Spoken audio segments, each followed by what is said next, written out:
ചിത്രശലഭം പോലുള്ള ശീലാണ് ആ മുഖമൊന്നു കാണാനൊന്നു പാറമേൽ തട്ടിപ്പാറും പളങ്കിമണികൾ ചിന്തിച്ചു നിറുന്ന നെയ്യാറിന്റെ തീരത്ത് അധസ്ഥിത ജനതയ്ക്ക് ഈശ്വര ആരാധന നടത്തുവാനുള്ള ശിവവിഗ്രഹം പ്രതിഷ്ഠിച്ച ലോകഗുരുവായ ശ്രീനാരായണ ഗുരുദേവനാൽ ജന്മം പകർന്നു കൊടുത്ത SNDP യോഗം കടുത്തുരുത്തി യൂണിയൻ ആസ്ഥാന മന്ദിരത്തിന്റെ ഉദ്ഘാടനം ധർമ്മത്തിലേക്കുള്ള ഘോഷയാത്ര ഇതാ കടന്തേരിയായ കടുത്തുരുത്തിയുടെ കറുത്ത മണ്ണിനെ മഞ്ഞ പട്ടു പുതപ്പിച്ച് മഞ്ഞ കടലാക്കി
SNDP യോഗത്തിന്റെ 100ാമത് യൂണിയനായി 2004 ഏപ്രിൽ മാസം 19-ാം തീയതി കൂടിയ യോഗം കൗൺസിൽ രൂപം കൊടുക്കുകയും അങ്ങനെ കടുത്തുരുത്തി SNDP യൂണിയൻ മെയ് മാസം 2004 ഉദ്ഘാടനം ചെയ്യപ്പെടുകയും ചെയ്തു. ചുരുങ്ങിയ കാലത്തിനുള്ളിൽ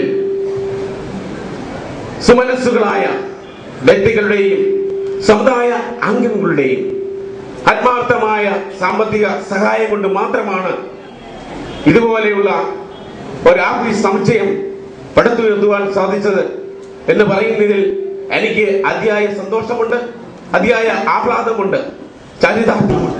സാധുപ്രാസംഗൻ ഒരു സൂചന മോൻസിയോട് പറഞ്ഞത് എന്തുമാകട്ടെ, നിങ്ങൾ 100,000 അഭിനന്ദനങ്ങൾ. നിങ്ങളൊന്ന് ആലോചിക്കണം, എത്ര അഭിനന്ദിച്ചാലും ഇതിൻ്റെ സംഘാടകര്, പങ്കാളികള്, അതുകൊണ്ട് പ്രവർത്തിച്ചവര് എന്നും ചരിത്രത്തിൽ രേഖപ്പെടുത്തുന്ന ഒരു ഭരണസമിതിയും അന്ന് ആ കാലഘട്ടത്തിൽ ജീവിച്ചിട്ട് നിങ്ങളെയും എന്നും ഭാവി തലമുറ സ്മരിക്കുമെന്ന് ഞാൻ ആശിക്കുന്നു. പല കഴുത്തിലും ചിലപ്പോൾ ഗുരുവിനേക്കാൾ കൂടുതലായിട്ട് ക്രിസ്തുവിൻ്റെ പടം അല്ലെങ്കിൽ എമ്പളം വഹിച്ച കാണും. ബുദ്ധൻ്റെതും നബിയുടേതും അതുമല്ലെങ്കിൽ പലതും മറ്റു ദൈവങ്ങളെല്ലാം നമ്മുടെ വീടുകളിൽ നമ്മൾ വെച്ച് ഒരു പ്രദർശനത്തിന് ഒരു വെച്ച് ആരാധിക്കുന്നില്ലെങ്കിൽ ബഹുമാന പുരുഷൻ വെച്ച് പുലർത്തുന്ന ഒരു സംസ്കാരം നമ്മളിലുണ്ട്. അവിടെ അതായത് മറ്റു മതങ്ങളെ നമ്മൾ സ്നേഹിക്കുന്നു, ബഹുമാനിക്കുന്നു, ആ വിശ്വാസികൾ മറ്റു വിശ്വാസികളെ അവരെ ആദരിക്കുന്നു എന്നാണ് നാം മനസ്സിലാക്കേണ്ടത്. ഏതായാലും ഇത് നിങ്ങൾ വളരെ ഇത്രയും വലിയൊരു ജാഥ മഴയായിട്ട് പോലും എനിക്കാണെങ്കിൽ പനി കൊണ്ട് കിടക്കുകയായിരുന്നു 2 മണി വരെ. എണീറ്റ് കുളിച്ചില്ല, ദേഹമൊക്കെ ഒന്ന് കഴുകി ഡബിൾ ഡോസ് ആൻറ്റിബയോട്ടിക്കും അടിച്ച്, അതുകൊണ്ട് ഒറ്റ കൈവറവുണ്ട് ആൻറ്റിബയോട്ടിക്സ് അടിച്ചാൽ മതി, അടിച്ചിട്ടാണ് ഞാൻ ഇങ്ങോട്ട് പോകുന്നത്. രാവിലെ വീട് വഴി പോകാറുള്ളതും പോയില്ല. വന്നില്ലെങ്കിൽ നിങ്ങൾക്ക് വിഷമാവില്ല. ഞാൻ കുറിച്ചൊരു ദിവസം വരാതിരുന്നാലുള്ള പ്രയാസം നിങ്ങൾക്ക് വരാവുന്നത് കണക്കാക്കി. പക്ഷേ വന്നപ്പോൾ ഇത്ര ഒരു ജനങ്ങൾ ഇത്രയധികം മഞ്ഞ പടയ നിരത്തിയ ഒരു ഭയങ്കര പ്രകടനം കടുത്തുരുത്തിയിൽ കണ്ടപ്പോൾ എനിക്ക് അതിശയം തോന്നി. മാത്രമല്ല, ഇത് എന്നോട് ഒരുപാട് എതിര് പറഞ്ഞവരുണ്ട് ഈ കരുത്തുരുത്തി യൂണിയൻ ഉണ്ടാക്കുന്നതിന്. ഞാൻ കയറിയ കാലം തൊട്ട് അല്പമായിട്ട് ഓരോരുത്തരും കാണുമ്പോൾ ഹൃദയത്തിൽ കടുത്തുരുത്തി വൈക്കം കടുത്തുരുത്തി എന്നൊക്കെ ഇങ്ങനെ പിച്ചും പേയും ഞാൻ പറയുമായിരുന്നു. എന്തിനാന്ന് ചോദിച്ചാൽ ഇത് രണ്ടും ഒന്ന് വിഭജിച്ചിട്ടുണ്ടാവും. അവരപ്പോൾ വിചാരിക്കുന്നത് അവരുടെ ശക്തി ഉറയ്ക്കാനാണെന്നാണ് വൈക്കംകാരുടെ താമര. അവർക്ക് ഇതുകൂടെ കയ്യിലിരുന്ന് ഇതും കൂടെ ഒന്നിച്ച് വിഴുങ്ങണമെന്നുള്ളതാണ്. എന്നെ സംബന്ധിച്ചിടത്തോളം 2ആയി വിഭജിച്ചാൽ ഒരുപാട് പേർക്ക് അധികാരം കിട്ടുകയും ചെയ്യും, കൂടുതൽ സജീവമായി പ്രവർത്തിക്കാൻ സാധിക്കുമെന്നുള്ള തിരിച്ചറിവാണ്. ഞാൻ കയറുമ്പോൾ 52 യൂണിയനല്ലേ, ഇന്നിപ്പോൾ 128-ാമത്തെയായി. ഈ യൂണിയൻ ഓരോന്നും ഉണ്ടാകുമ്പോൾ അതിൻ്റെ ശക്തിയല്ലേ വർദ്ധിക്കുന്നത്, സമ്പത്തല്ലേ വർദ്ധിക്കുന്നത്. ആ ശക്തിയും സമ്പത്തും വർദ്ധിക്കുന്നതെന്ന് തെളിവ് തന്നെ കടുത്തുരുത്തി ഞാൻ എത്രയോ കൊല്ലം നിങ്ങൾക്ക് തന്നത് എത്രയാണ്? 10 ലക്ഷം രൂപയാണ് തന്നു. അത് അവിടെ നിന്ന് ഞാൻ പിടിച്ചോടിച്ച് ഇങ്ങോട്ട് തന്നതാണ്. വായിക്കുന്നു, മാന്യമായി പങ്കിട്ടാൽ ആളോഹരി പങ്കിട്ട് മക്കളെ പിരിച്ചുവിടുകയാണെങ്കിൽ അവർക്ക് തന്നാൽ മതിയോ? 50 ലക്ഷം തന്നാൽ മതിയോ? അവർക്കുള്ള ആസ്തി എത്രയും ആ ആസ്തിയുടെ നേർ പകുതി വെച്ച് നിങ്ങൾക്ക് തരേണ്ടതല്ലേ? വൈദ്യക്കാരും കള്ളമായി പകുതിയിലുണ്ട് കടന്നു വരും. കാരണം ഞാൻ പലപ്പോഴും വഴക്കുണ്ടാക്കാറുണ്ട് കടത്തിരിക്കാരെങ്കിൽ എന്നോട് ആ 10 ലക്ഷം രൂപ നിങ്ങളുടെ കിറുക്കി തേച്ച് തന്നിട്ട് അമ്മായി ഒന്നിക്കണം, എന്നിട്ട് നിങ്ങൾ ക്ഷമിച്ച്. മാത്രമല്ല, കേരളത്തിൽ ഞാൻ ബോർഡുകളുണ്ട് കാശ് കൊടുത്തത് ഒരു യൂണിയൻ ഇപ്പം തന്നെ നാളെ ഞങ്ങളുടെ നാട്ടിൽ തറക്കല്ലിടുകയാണ് യൂണിയൻ ഓഫീസിൽ. ഞാനുള്ള സത്യം പറയുന്നത്, നിങ്ങളീ പറഞ്ഞനുസരിച്ച് ഓരോ വീടിനും ഇത്ര രൂപ വീതം തരണമെന്ന് പറഞ്ഞ് നിങ്ങൾ 500 രൂപ ഇതിട്ട് എല്ലാവരും തന്നെന്ന് പറഞ്ഞേ ഞങ്ങളുടെ നാട്ടിൽ തരികയാണ്. അതുപോലെ ആ കണ്ടത് കൊണ്ട് 2 ലക്ഷം തൊട്ട് 25,000 50,000 ഒരുപാട് പണക്കാരുള്ള നാടാണ് കളിച്ചോരുന്നത്. ഒരിക്കലും അതൊന്നും കിട്ടുകയില്ല. അതിൻ്റെ സംഘാടകരും മാന്യരും ഉള്ളത് അത് ഇതുപോലെ ഒന്ന് കാണിച്ചു തന്നാൽ അവർക്കൊരു സ്വർണം എടുത്ത് ഞാൻ മേടിച്ചു കൊടുക്കുക. നാളെ അതിന് തറക്കല്ലിടുന്നുണ്ട്. മുടക്കമൊന്നും ഇല്ലെങ്കിലും മോൻസി ഒരുപാട് സഹകരണവും സഹായവും ഇത് വേഗത്തിൽ തീരുന്നതിന് അദ്ദേഹത്തിൻ്റെ നിലയ്ക്ക് ഒരുപാട് കർമ്മങ്ങൾ എന്തിന് ഈ സ്ഥലം തന്നെ അലൈൻമെൻറ്റ് മാറ്റി വരെ കൊടുത്ത് ഈ സ്ഥലം നിലനിർത്തി ഈ കെട്ടിടം പണിയാൻ അദ്ദേഹത്തിന് അധികാരം ഉണ്ടായിരുന്നുകൊണ്ട് ചെയ്തു തരാനൊക്കെ സഹായിച്ചു എന്ന സത്യം ഞാനിപ്പോൾ ഓർക്കും. ഇന്നലെയാണ് കല്ലിട്ടതെന്ന് എനിക്ക് തോന്നുന്നു. സാധാരണ SNDP യോഗത്തിൻ്റെ അരക്കല്ലിട്ടാൽ 18 കൊല്ലം 20 50 ഒക്കെ 2 തലമുറ ഒക്കെ കഴിഞ്ഞാൽ തീരുന്ന ഒരു ശൈലി ഉള്ള ഈ കാലഘട്ടത്തിൽ പഴയ കാലഘട്ടത്തിൽ നിന്ന് മാറി ഇതിട്ട മോൻസിയുടെയും കൂടെ ഒരു ഭാഗ്യം. ഈ കൊച്ചു ബാബ ഒന്ന് അപേക്ഷിക്കുകയാണ്. ഞങ്ങൾക്കും ഈ എല്ലാവർക്കും ഒരുപാട് കൊടുക്കുമ്പോൾ അല്പമൊക്കെ ഞങ്ങൾക്ക് കിറിയിലെങ്കിലും ഒന്ന് തേച്ച് ചാക്ക് പഞ്ചാര ചാക്ക് കാണിച്ച പോലെ പഞ്ചാര പൊട്ടിച്ച് ഒരു സ്പൂൺ ഞാനും കൂടെ തന്നാൽ തരാൻ മനസ്സുള്ള ആളാണ്. പക്ഷെ കയ്യിൽ പൊപ്പ് വല്ലവൻ്റെ ലായിപ്പോയതിന് ഒറ്റ പ്രയാസം ഉണ്ട്.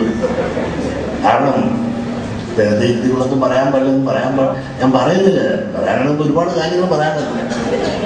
കാരണം നമുക്ക് ഒരുപാട് സന്തോഷം തോന്നുന്ന ഒരുപാട് കാര്യങ്ങൾ അദ്ദേഹം ചെയ്തിട്ടുണ്ട്. അദ്ദേഹം ആയിരുന്നു ഇവിടുത്തെ PW എന്നത് ചെയ്തിട്ടുണ്ടെങ്കിൽ നമുക്ക് ഒരുപാട് നല്ല കാര്യങ്ങൾ ചെയ്യാൻ സാധിക്കും. ഇവിടുത്തെ PW മന്ത്രി ആകണമേ എന്ന് പ്രാർത്ഥിച്ചാലാണ്. ചിലരെല്ലാം മന്ത്രിയായാൽ റീത്ത് വെച്ച് പിരിയും എന്നുള്ള മട്ടിലാണ്. ഇതാണ് നമ്മുടെ ഈ രാജ്യത്തിൻ്റെ ഒരു ശാപം. റീത്ത് വെക്കുന്നവരെ മന്ത്രി, ബാക്കി ആ പാർട്ടി നിൽക്കുന്നവരൊന്നും വരാനും സമ്മതിക്കില്ല, വളർത്തുകയില്ല. ഇങ്ങനെ നിൽക്കുന്ന കുറെ കടൽ കഴിവന്മാരെല്ലാ രാഷ്ട്രീയ കക്ഷിയിൽ കിടപ്പുണ്ട്. ഇവരെല്ലാം സംശുദ്ധന്മാരും മഹാമാന്യന്മാരും മിടുക്കന്മാരുമായിട്ട് നിലനിൽക്കുന്നു സമൂഹത്തിൽ. എന്നാൽ മിടുമിടുക്കന്മാരായ ആളുകൾ ഇന്നും അവസരങ്ങൾക്ക് വേണ്ടി കാത്തു നിന്ന് അവരെല്ലാം നരച്ച് വരച്ച് അവരുടെ ജീവിതം വരെ അന്ത്യത്തിലേക്ക് ഇത്ര ഓട്ടത്തിന് കിട്ടിയ 15,000 25,000 കേരള കോൺഗ്രസ്സുകാരിക്കണം ഇവിടെ. ഞങ്ങളുടെ ആളുടെ വോട്ട് കൊടുത്തിട്ടാണ് ഇത്ര വോട്ട് കിട്ടിയത്. അല്ലെങ്കിൽ നമുക്ക് പെട്ടി മാറ്റി വെച്ച് പരസ്പരം ഒന്ന് കുത്തി നോക്കാം. തീർച്ചയായും മാത്രം കുത്തി കൊണ്ടാണ് അവിടെ കിട്ടിയതെന്ന്. അപ്പോൾ ഇത്രയും വലിയൊരു അംഗീകാരം കിട്ടിയ MLAക്ക് അതിൻ്റെ അംഗീകാരത്തിൻ്റെതായ പ്രതിഫലങ്ങളൊന്നും മന്ത്രിസഭാ രൂപീകരണത്തിൽ കണ്ടില്ല. അതിലൊരു വലിയ പ്രയാസം പോയി. പിന്നെ ഐക്യം കൊണ്ട് ഗുണം മാണിസാറിന് കിട്ടിയില്ല. മാണിസാർ വലിയ ഗുണം കിട്ടുമെന്ന് പറഞ്ഞാൽ പണി വെച്ചു നോക്കി പണിക്കൻ്റെ പണി ഒത്തില്ല. എന്തും ആകട്ടെ, ഏതായാലും നമുക്ക് പ്രിയങ്കരൻ ആരെക്കാളും ജോസഫിനേക്കാളും പ്രിയങ്കരൻ ഞാൻ മോഹൻസി തന്നെയാണ്. അതൊന്നും ഈ വേദിയിൽ ഞാനതൊരു ചർച്ചയാക്കുന്നില്ല. അതിനുള്ള കാര്യകാരണങ്ങൾ പറയുക എന്ന് പറഞ്ഞാൽ മോഹൻസിക്ക് ഞാനെന്ന് പറഞ്ഞാൽ മോഹൻസിക്ക് നേതൃത്വം പറയാതെ പോയാൽ നാളെ പാർട്ടിയിൽ നിന്ന് പുറത്തായി പോകും. അതുകൊണ്ട് പാവം അതിനകത്ത് തന്നെ എങ്ങനെയെങ്കിലും പമ്പിപ്പമ്മിന്ന് നാളെയെങ്കിലും നല്ലൊരു ഉയർച്ച ഉണ്ടാകട്ടെ. അതിൻ്റെ തണലിൽ നമുക്കും ഒരു ഗുണം കിട്ടുമെന്നുള്ള കാര്യത്തിൽ യാതൊരു സംശയമില്ല. അതുമല്ല, അതിൽ തന്നെ പെട്ടൊരു കോൺഗ്രസിന് മന്ത്രി ഇവിടെ ഇരിക്കുന്നത് അദ്ദേഹം വിചാരിക്കുന്നത് ഈ വിവരദോഷി ഇതൊക്കെ ഇങ്ങനെ പറയുന്നല്ലോ എന്ന് അദ്ദേഹം ഞാനിങ്ങനെ വിവരദോഷം കൊണ്ടല്ല പറയുന്നത്. ഉള്ളിയാണെന്നുണ്ടെങ്കിൽ ഈ പ്രത്യേകിച്ച് എക്സൈസ് മന്ത്രി ഏത് എക്സൈസ് മന്ത്രി അതിനേക്കാൾ വലിയ വകുപ്പാണ് കൈകരിക്കുന്നത്. അത് പറയുന്നില്ല, തുറമുഖം പറയുന്നില്ല. എക്സൈസ് കള്ളിൻ്റെ കളർ എന്താണെന്ന് പോലും അറിയാൻ പാടില്ലാത്ത മന്ത്രിയാണ്. കളർ എന്ന് അങ്ങനെ വന്നാൽ എനിക്കറിയാം മഞ്ഞൾ പോലെ വെറുതിരിക്കും എന്ന് പറഞ്ഞ പോലെ ഈ മദ്യവ്യവസായം എന്ന് പറഞ്ഞാൽ എന്തെന്ന് ഇപ്പം നമ്മൾ പഠിച്ചിട്ടിരിക്കുകയാണ്. ചിലർ പറയേ എല്ലാം അറിയാം. അങ്ങനെ വന്നാന്ന് എന്താ വെച്ചാൽ അങ്ങനെ വന്നെന്ന് എനിക്കറിയാം, മഞ്ഞൾ പോലെ വെളുത്തിരിക്കും. അപ്പോൾ അഞ്ഞളത്തിൻ്റെ കളർ അറിയാൻ പാടില്ല, മഞ്ഞളിൻ്റെ അറിയാൻ പാടില്ല, വെളുപ്പ് എന്നാണ് അറിയാൻ പാടില്ല. അതുപോലെ മദ്യവ്യവസായം എന്നുള്ളതിനെ പറ്റി അദ്ദേഹത്തിനാണ് ഇതുമായിട്ടൊരു പുലബന്ധം പോലും ഇല്ലാത്തതാണ്. അത് തന്നെ ഒരു ഈഴവന്റെ തലയിൽ തന്നെ അത് കൊടുത്ത്. കാരണം ഈഴവനാണ് ആ മദ്യം കഴിച്ചോ കുടിപ്പിച്ചോ എന്നിട്ട് തന്നെ കുറ്റം പറയുകയും ചെയ്ത് കൊടുത്തിട്ട് ആദ്യം തന്നെ സൂസാപ്പാക്കി എന്താ പറഞ്ഞത്? മദ്യവ്യവസായ നയം BM ബാബുവിന് കൊള്ളാം. 2 ആഴ്ച കഴിയുമ്പോൾ മാറ്റി പറഞ്ഞു. ഇതൊക്കെയല്ലേ ചൊവ്വില്ലായ്മ എന്ന് പറഞ്ഞു. എനിക്ക് എന്നെ എന്ത് ചെയ്യാനില്ല, ആരെന്ത് ചെയ്യാൻ ഒന്നും ഉള്ളത് പറയണം, ഒത്തു പറയരുത്. അതെല്ലാവരും അവരുടെ മന്ത്രിസഭയിൽ ആലോചിച്ച് എടുത്ത് ആ ചർച്ചയിൽ കൊണ്ടുവന്ന് അവതരിപ്പിച്ചു. പിന്നെ ബാബുവിനെ കൊല്ലാനല്ലേ എല്ലാവരും കൊള്ളാമെന്ന് സൂസാപ്പാക്കിയത് പറഞ്ഞ് ഞങ്ങൾ ചാനലിലും പത്രത്തിലും വായിച്ചതാണ്. 3 ദിവസം കഴിച്ച് അഭിപ്രായം മാറി. ഘടകകക്ഷികളെ മന്ത്രിമാർ ഭരിക്കുന്ന ആ മന്ത്രിമാർ പറഞ്ഞ് പാസാക്കിയ വകുപ്പ് നിയമം അപ്പൊ ചർച്ച ചെയ്തില്ല. അപ്പൊ ഒരുപാട് ബുദ്ധിജീവികളായ ആളുകൾ പുറത്ത് സുധീറിനെ കുട്ടികൾ ആദർശ പുരുഷന്മാർ പുറത്തു കിടക്കല്ലേ, തട്ടി ആരെ പറ്റി. ഇതെല്ലാം തന്നെ ഒരു വകുപ്പ് കൈകാര്യം ചെയ്യുന്ന വേറെ വകുപ്പിട്ടൊന്നും ആർക്കും തർക്കമില്ല. ഈ ബാബു ആയിപ്പോയി എന്നുള്ളതുകൊണ്ട് അദ്ദേഹത്തെ നശിപ്പിക്കുക രാഷ്ട്രീയമായി. ജീവിതത്തിൽ സത്യസന്ധത മാന്യത മാത്രം കൈമുതലായി പ്രവർത്തിച്ച് ഇതുവരെ അധികാരത്തിന് വേണ്ടി പുറകെ നടന്നിട്ടില്ല. 6-8 പ്രാവശ്യം ഇപ്പൊ ഒന്ന് ജയിച്ച് ഇപ്പൊ മന്ത്രിയായപ്പോഴാണ് വയസ്സായി എപ്പോഴാണ് ഒരു മന്ത്രിസ്ഥാനം കൊടുത്ത് ഡൈയുടെ മെച്ചം കൊണ്ടാണ് കറന്നിരിക്കുന്നത് ഞാനെന്നില്ല. ഇപ്പൊ രണ്ടാമത്തെ പെണ്ണിനെ കിട്ടാൻ പറ്റും. അപ്പൊ എത്ര വയസ്സുണ്ടെന്ന് ആലോചിച്ചു. മൂത്ത പെണ്ണിനെ കെട്ടി രണ്ടാമത്തെ പെണ്ണ് 4-ാം തീയതി വിവാഹം നിശ്ചയാണ്. പ്രായം കുറയുന്നുണ്ട്. അപ്പോ വേറെ ഏതെങ്കിലും സമുദായത്തിലായിരുന്നെങ്കിൽ പണ്ടേ മന്ത്രിയാക്കിയാണ്. അപ്പൊ ഈ അവസാന കാലത്ത് ആരെങ്കിലും ജയിച്ചു എന്ന് ആകെ കണ്ടേ ഉള്ളൂ. ആ 2 കാക്കാതിരിക്കാൻ ഒപ്പം അങ്ങനെ കൊടുത്തതാണ്. അത് കൊടുത്ത ചോളം വല്ലതും കൊടുത്താണ് കിട്ടിയതുകൊണ്ട് പുള്ളിക്ക് ഒരു തർക്കമില്ല, ആരോട് തർക്കമില്ല. ഉമ്മൻചാണ്ടി എന്ത് പറയുന്നു ലീഡർ എന്ന നിലയിൽ അദ്ദേഹത്തിനൊരു ശുദ്ധതയുണ്ട്. ഉമ്മൻചാണ്ടി ഇന്ന് മുഖ്യമന്ത്രിയാണ്. അദ്ദേഹമാണ് ഇന്ന് കേരളം ഭരിക്കുന്ന മുഖ്യമന്ത്രി. അദ്ദേഹത്തിന്റെ അനുയായി എന്ത് എന്ന നിലയിൽ അദ്ദേഹം എന്ത് പറയുന്നു അത് അംഗീകരിക്കുക. അതല്ല ഒരു ലീഡർ അംഗീകരിക്കേണ്ട അനുയായിയുടെ ഒരു ചുമതല അദ്ദേഹം. അല്ലാതെ ബാർഗൻ ചെയ്യാൻ പോയില്ല. എനിക്കൊരു ടൂറിസം കിട്ടി പോരാ, എനിക്കത് മേടിച്ചിട്ട് എനിക്ക് കാർഡ് വേണമെന്നും പറഞ്ഞ് ജയിലിൽ നിന്ന് ഇറങ്ങി ഒന്ന് മേടിച്ചിട്ട് പോകാൻ ആരും വന്നില്ല, ആരും കൊടുത്തുമില്ല. അപ്പം ജയിലിൽ നിന്ന് വന്ന് ഇറങ്ങി വന്നാലും എനിക്ക് കാർഡ് വേണം എന്ന് പറഞ്ഞ് മേടിച്ചിട്ട് പോകണം. ഈ കാർഡൊക്കെ മേടിക്കുന്നത് എന്തിനാണെന്ന് എനിക്ക് മനസ്സിലായില്ലേ? വകുപ്പ് ചോദിച്ച് മേടിക്കുന്നത് എന്നാന്ന് മനസ്സിലായില്ലേ? വകുപ്പ് ഇന്നതേ കിട്ടിയതാലേ ഭരിക്കാൻ സാധിക്കൂ എന്ന് പറയുമ്പോഴെല്ലാം തന്നെ ഇനി നമ്മളെല്ലാം ഒരുപക്ഷെ ഈ സംശുദ്ധ ഭരണം എന്നൊക്കെ പറയുമ്പോൾ ഇവിടെ ഒരാൾ ഡൽഹി കിടപ്പുണ്ട്. ഇപ്പം തീർന്നായില്ലെന്ന് അറിഞ്ഞില്ല. ഇനി കേരളത്തിലും പലരും ഇനി ഡൽഹി മോഡലിൽ കിടക്കേണ്ടി വരുമായിരിക്കും. അങ്ങനെ വരാതിരിക്കട്ടെ എന്ന് പ്രാർത്ഥിക്കുന്നു. അല്ലെങ്കിൽ ഈ വകുപ്പ് കിട്ടിയാലും പോരാ, ആ വകുപ്പ് മേടിച്ചിട്ട് വേറെ വകുപ്പ് വേണമെന്ന് പറഞ്ഞ് പിടിച്ചു പറിച്ചിട്ടുണ്ട്. പാവം ഉമ്മൻചാണ്ടിയുടെ കയ്യിൽ നിന്ന് ഉള്ളതെല്ലാം ഇന്ന് പലരും പോക്കറ്റ് അടിച്ചിട്ട് പോയില്ലേ. കാലി പോക്കറ്റുമായിട്ടും പോലീസും തൊപ്പിയായിട്ടും ഉള്ളിൽ ഇരിക്കാൻ ഒരു വണക്കം ആരോടുമില്ല. എന്നാൽ തന്നെ ഇന്നത്തെ ഇപ്പോഴത്തെ പരിസ്ഥിതി പുള്ളിക്കല്ലാതെ ആരെ കൊണ്ട് ഒക്കുന്നത് കൊണ്ടു നടക്കാൻ എല്ലാ വിഭാഗം ഇങ്ങനെ കിട്ടിയല്ലേ. ഇതിനെല്ലാം എല്ലാ സ്വഭാവക്കാരും പണം കുത്തി നിൽക്കുമ്പോൾ അതിനുള്ളിൽ വളരെ സാത്വിക സ്വഭാവത്തിൽ മെയ്വഴക്കത്തോടും കൂടി തന്ത്രത്തോടും തന്ത്രവും എന്തൊക്കെ ഉപയോഗിച്ചാലാണ് പിടിച്ചിരിക്കാൻ സാധിക്കുക. അത് എന്തെല്ലാം സൈസ് സീനിയറായ ആളുകളാണ് നിൽക്കുന്നത്. അതിനിടയ്ക്ക് രക്ഷപ്പെട്ടു പോകാൻ വലിയ പ്രയാസമാണ്. ഏതായാലും നല്ലതൊരിട്ടെന്ന് പ്രാർത്ഥിക്കാം. കാരണം നമുക്ക് അരി 1 രൂപയ്ക്ക് തരുമല്ല, അത് നല്ല കാര്യമാണ്. ഇതുവരെ 1 രൂപയ്ക്ക് അരി കൊടുക്കാൻ ആർക്കും തോന്നലുണ്ടാകും. ജയിലുകൾ കൊടുക്കുന്നത് TV കൊടുത്ത്, ലാപ്ടോപ്പ് കൊടുക്കുന്നത്, 25 കിലോ അരി കൊടുക്കുന്നത്, ഇങ്ങനെ നമ്മുടെ അടുത്ത സംസ്ഥാനത്ത് കൊടുക്കുന്ന ജയലളിത ഇവിടുത്തെ പാവങ്ങൾക്ക് അവിടുത്തെ പാവങ്ങൾക്ക് കൊടുക്കുന്ന ഇതെല്ലാമാണ്. അപ്പോൾ അത് കണ്ടിട്ടാണെങ്കിലും ഇന്ന് ശ്രീ ഉമ്മൻചാണ്ടിയുടെ നേതൃത്വത്തിൽ 1 കിലോ അരി പാവങ്ങൾക്ക് കൊടുക്കാൻ പോകുന്നു എന്ന് പറഞ്ഞാൽ വലിയ വിപ്ലവകരമായ ഒരു കൊടുക്കാൻ തുടങ്ങി. 1 രൂപയ്ക്ക് 1 രൂപയ്ക്ക് 1 കിലോ. അങ്ങനെ 25 കിലോ ഒരാൾക്ക് കൊടുക്കുക എന്ന് പറഞ്ഞാൽ ഭയങ്കര ഒരു ചേഞ്ച് ആവാൻ വരുത്തിയത് ചെറിയ കാര്യമല്ല. കാരണം നമ്മൾ ആരും പ്രതീക്ഷിച്ചില്ല. ഇവിടെ തന്നെ ഏതാണ്ട് 2 ഗഡുക്കളായിട്ട് പാവങ്ങൾക്ക് ഇങ്ങനെ ഈ അരി മേടിക്കാൻ പോണ ആരാ? ഈ പട്ടിജാതി പട്ടികർക്കാരനെയുണ്ട്. ബാക്കി ആര് മേടിക്കും? അവരൊന്നും ഇത് മേടിക്കാൻ തരത്തില്ല. അവർക്കെല്ലാം ഒരു കുട്ടിയാരെ കൊടുക്കും എന്ന് പറഞ്ഞാൽ നോക്കാം, വേണ്ടതെന്ന് ഞങ്ങൾ നോക്കാം, ഞങ്ങൾക്ക് സൗകര്യം ഉണ്ടെങ്കിൽ വന്ന് മേടിക്കാം എന്നാലോചിക്കും. അതാണ് അവരുടെ സ്ഥിതിയെങ്കിൽ നമ്മളുടെ ആളുകളെല്ലാം തന്നെ 1 രൂപയ്ക്ക് അരി, 1 രൂപയ്ക്ക് 1 കിലോ അരി, 25 രൂപയ്ക്ക് 25 കിലോ അരി എന്ന് പറയുമ്പോൾ 1 കിലോ അരി മാർക്കറ്റിലുള്ള 1 കിലോ അരിയുടെ വിലയ്ക്ക് 25 കിലോ അരി കിട്ടുക എന്ന് പറഞ്ഞാൽ അത് ഭയങ്കര ഒരു വിപ്ലവകരമായ ഒരു ചേഞ്ച് ഇവിടെ വരുത്താൻ ഈ ഗവൺമെന്റ് തയ്യാറായി എന്നുള്ളത് നമുക്ക് സന്തോഷമാണ്. പക്ഷെ എല്ലാം അതോടൊപ്പം തന്നെ നമുക്കൊരു അതിന് ബാബുവിനൊക്കെ നല്ലൊരു റോളുണ്ട്. ഈ കോഴ്സുകൾ പിറകുമെല്ലാമായി നമ്മൾക്ക് ഈ വിദ്യാഭ്യാസ രംഗത്തേക്ക് നമ്മളോട് അവഗണന കാണിച്ച് ചവിട്ടിത്തേക്കത് ഇടതുപക്ഷ ഗവൺമെന്റ് ഇരിക്കുന്ന 2 കാലഘട്ടത്തിലും ഇവർക്ക് തിരിഞ്ഞ നോക്കത്തില്ല.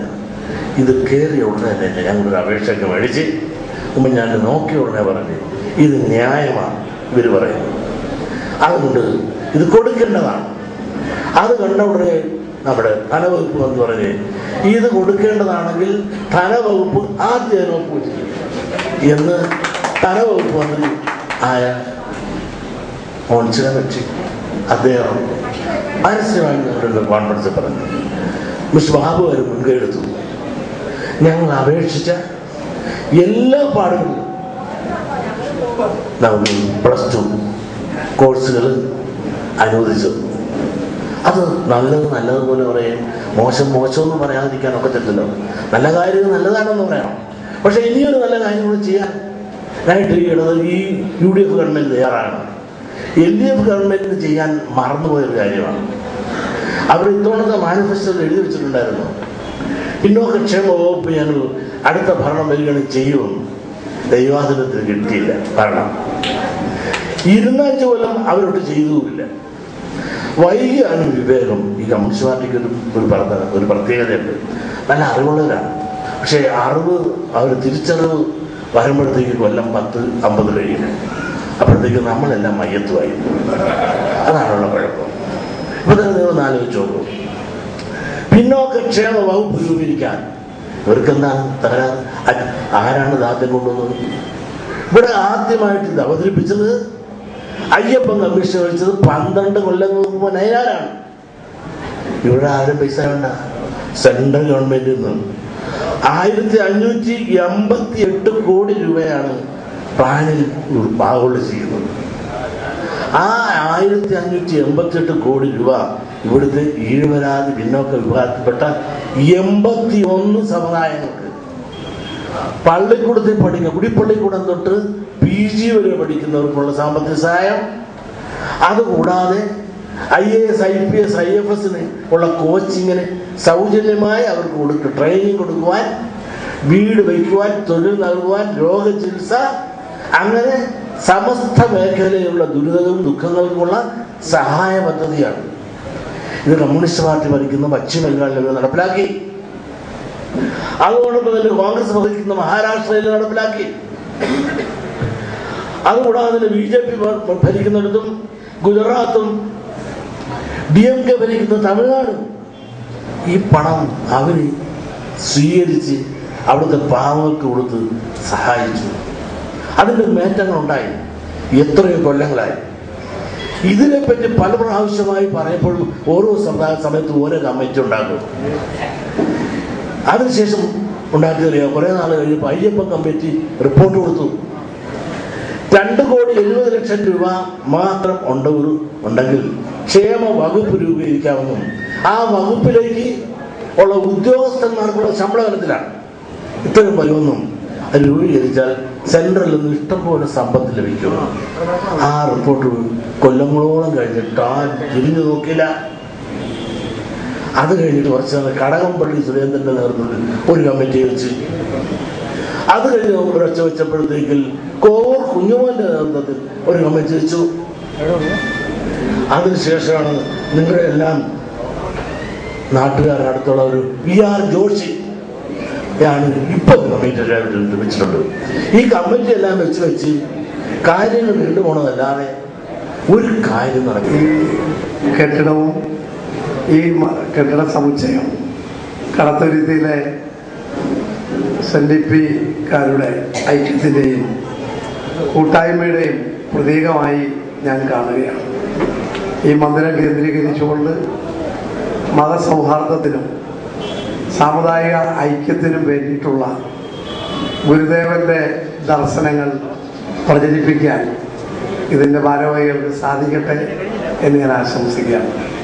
ഇവിടെ SNDP യോഗം ജനറൽ സെക്രട്ടറി പിന്നോക്കക്ഷേമ വകുപ്പ് രൂപീകരിക്കുന്നതുമായി ബന്ധപ്പെട്ട് ചില കാര്യങ്ങൾ പറഞ്ഞു. അതിനെല്ലാം മറുപടി പറയാൻ ഞാൻ ശക്തനല്ല എന്ന് അദ്ദേഹത്തിന് തന്നെ അറിയാം. പക്ഷെ എന്നാലും ഞാനൊരു കാര്യം പറയാം. പിന്നോക്കക്കാരുടെയും അതുപോലെ മുന്നോക്കക്കാരുടെയും ന്യൂനപക്ഷക്കാരുടെയും പ്രശ്നങ്ങളിൽ വളരെയേറെ അനുഭാവപൂർവം പരിഹാരം കാണണമെന്നുള്ള നിലപാടാണ് ഈ ഗവൺമെന്റിനുള്ളത്.